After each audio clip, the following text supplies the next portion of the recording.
lots of companies embracing sustainability goals, renewable energy goals, and so you have an ever-increasing number of companies who have an interest in renewables. Now, what does an interest mean?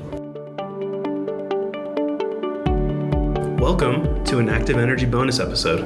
In this episode, we'll learn about how the NEO network brings together companies, solution providers, and affiliates to accelerate and seize new energy opportunities.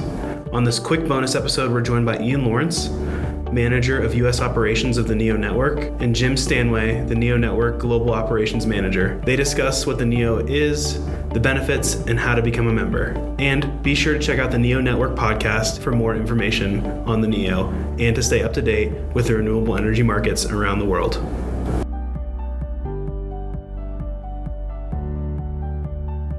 Okay, my name is Ian Lawrence. I'm the U.S. Operations Manager. I think that's right, for the NEO Network. It is today. I've been with the company for about 10 years or so, doing a variety of things.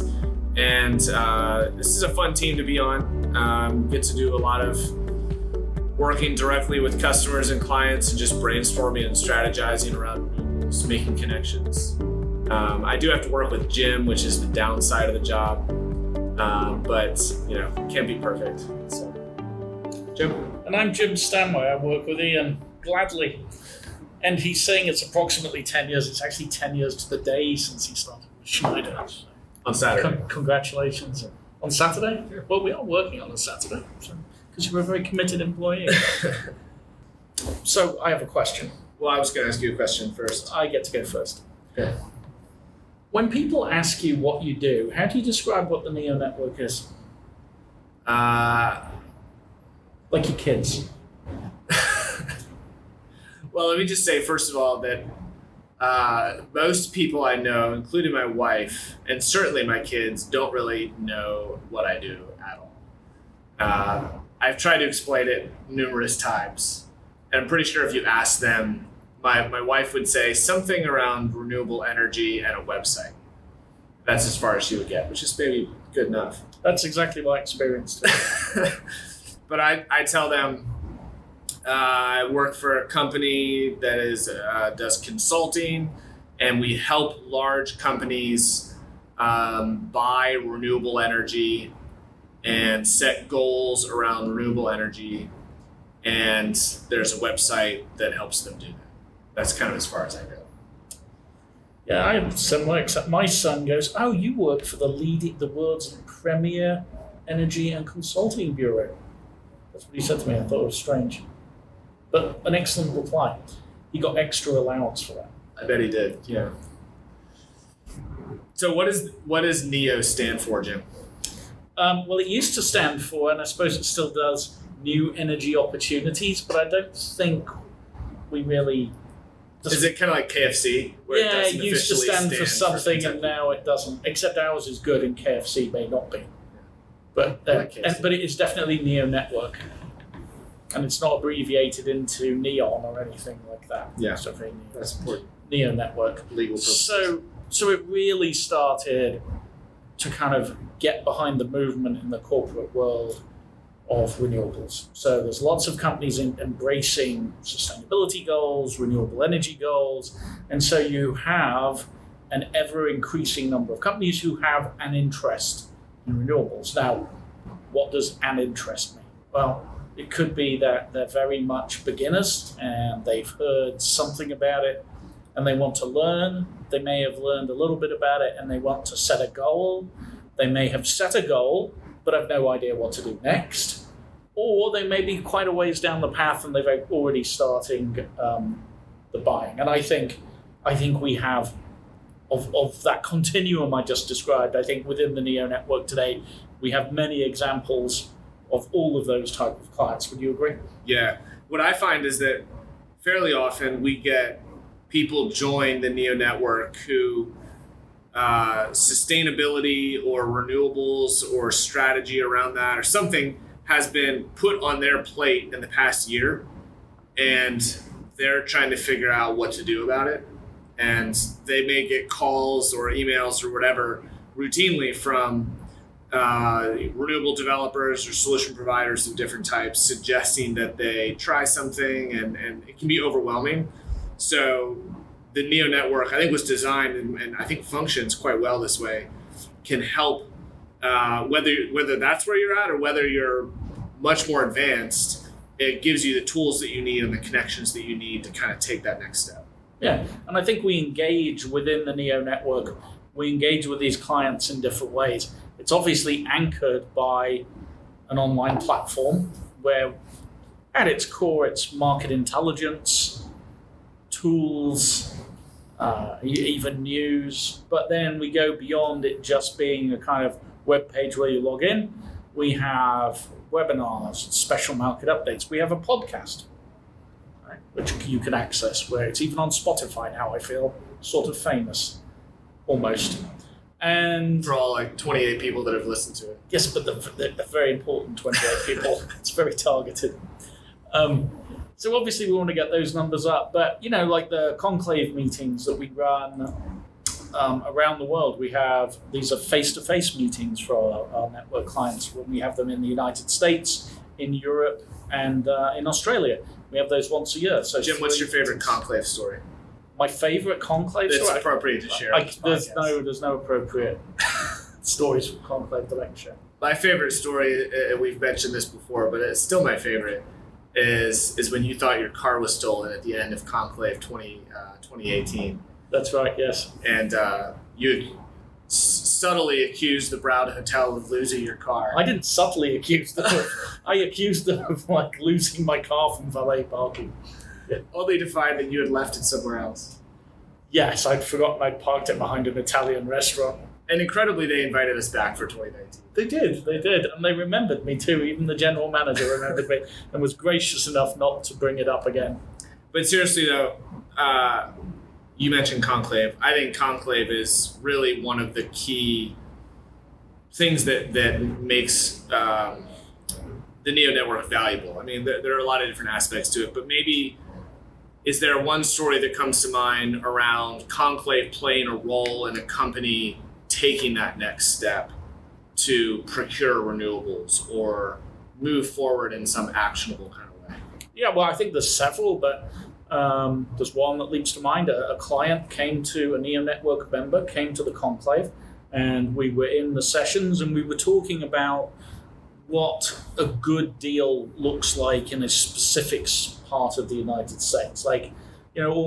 This was a conversation not just between market experts, it was a conversation between different energy buyers. And that's one of the beauties of Conclave, is it's a very interactive session where people open up and talk about deals. And one client shared a deal that they were thinking about contemplating, and a couple of the other buyers jumped in and said, no, you can do significantly better than that, and started explaining. And these buyers that jumped into the conversation were really quite advanced buyers, and this was a less sophisticated, not in any way to besmirch their sophistication, but different companies operate at different levels here. And so that got the client thinking, oh, maybe I don't have the best deal here, and maybe I could save even more money if I rethink this, and which is indeed what happened. And there's multiple stories of that type. But I also think, the online, just being able to educate yourself about a market, particularly the type of companies we have today in the NEO, which are multinational. And there's many examples of multinational clients who have very, very sophisticated energy procurement strategies and individuals, and perhaps they're based in Europe. And they're very, very strong at understanding the European market and buying it. But a lot of companies have adopted an RE100 goal with 100% renewable, and 20-30% of that electricity usage is not in their home base. It's not in Europe, using my example. So it's another market where their knowledge is nowhere near as advanced. And so the NEO is very useful for that, to be able to go and read, if you have a factory or an office in Vietnam and you're based in Paris, then you can go and read and get the fundamentals of it, and then maybe reach out to people in the network and say, Things like, oh, has anybody ever done a deal in Vietnam? Who knows people down there? What's the lay of the land? Yeah, my favorite kind of quick way to describe the NEO network is a market intelligence community, right? The market intelligence piece is fairly straightforward, and we have a lot of articles, something we call market briefs, which is kind of a quick way to understand what's happening in a particular state or country. You may have in your purview a whole region of the world, and there may be countries there that you know nothing about. So these market briefs are really helpful. Webinars, as we mentioned, podcasts, ways to kind of stay on top of what's happening. But then the community piece, and Conclave is certainly part of this, but there are other ways that it can be valuable as well, is really helpful, because as we're all kind of collectively, as a consultancy here and our clients trying to get our arms around what's happening in the market and what's available out there in terms of procurement options, it's really valuable to connect with other companies, and we're eager and excited to help make those connections.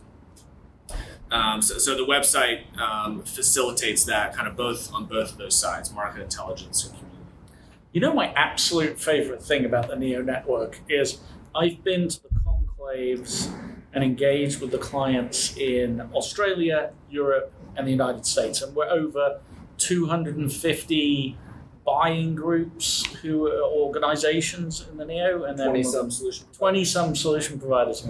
And this is my favorite thing. The people are so nice. Like, not only are they like really smart and driven because they're working on what is, after all, probably the most important corporate challenge, if not, or any kind of challenge facing the world, but they're also nice. It's a nice community. People are very collaborative and open and social. Yeah. So it's probably important that we mention how much it costs to join the NEO network as a commercial or industrial buyer.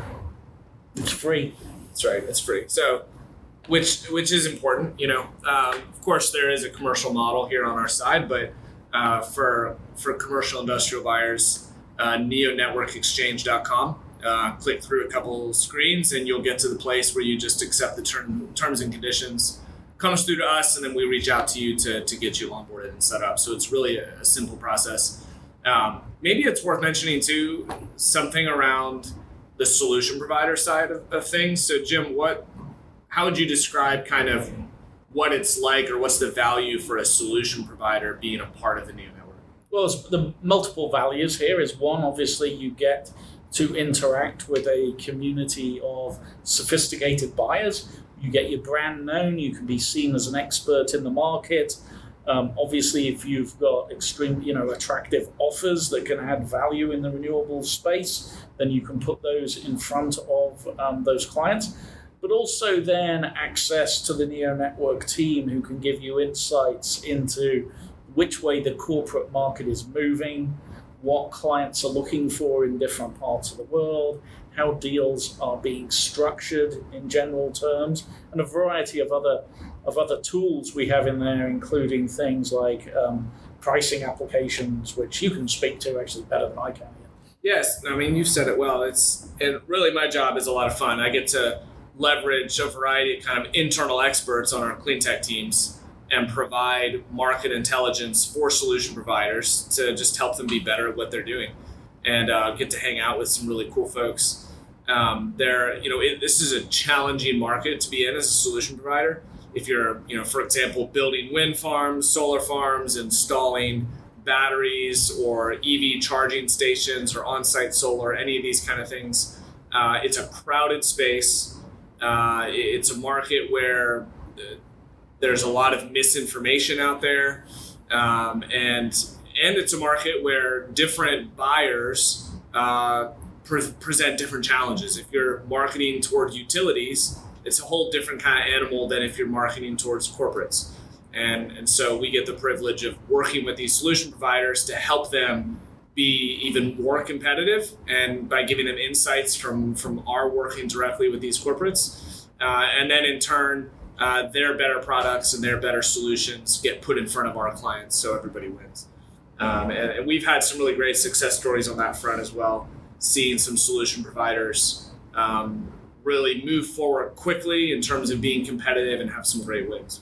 So if you are an energy buyer and you sign up at neonetworkexchange.com, real simple sign-up process, then have an onboarding call with probably either Ian or myself or colleagues in Australia or Europe. And then away you go. You're onboarded. And if you do go in there, please go and listen to our podcasts. So you can be the 29th. Tell your friends. You can be the 29th person to listen to the podcast. And as I say that, I think we should have an incentive. We should have a prize for our 100th podcast listener. I think we'll announce that in the next newsletter. Yep, stay tuned. Yeah. Very important stuff. If you could say one, what is one thing you think? I guess you guys lay out a ton of benefits, but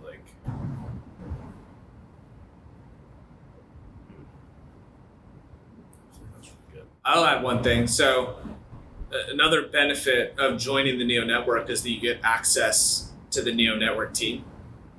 So Jim and myself, we also have Adelina based in the UK. We have Ugra based in Australia, and then we have Mary here as well in the US. And part of what we do is just point you to resources and help you find stuff. But numerous times, Jim has hopped on the phone with somebody to just help them understand some nuance of the power market from his at least 45 years buying power. Wow. For large companies. I am not that old. I'm not that old. Baby born. Across probably 87, 88 geographies, something like that. I might be exaggerating, but or just brainstorming. We've done that before, or happy to jump on the phone and just do kind of an around the world. Where are those places where it makes sense to look at buying renewables, and what are the structures that are available? Now, obviously, there are a lot of other folks within Schneider that can do that, and we have services that are kind of more built out. But for kind of that first step, or that just initial conversation to help point you in the right direction and give you resources, we're happy to do that. Yeah, we've done training almost renewables and electricity market one-on-one trainings for people who are maybe new to the arena. Maybe we get, we've had 5 or 6 people, got them in a room and just done an afternoon's crash course of welcome to your new job. This is what it is.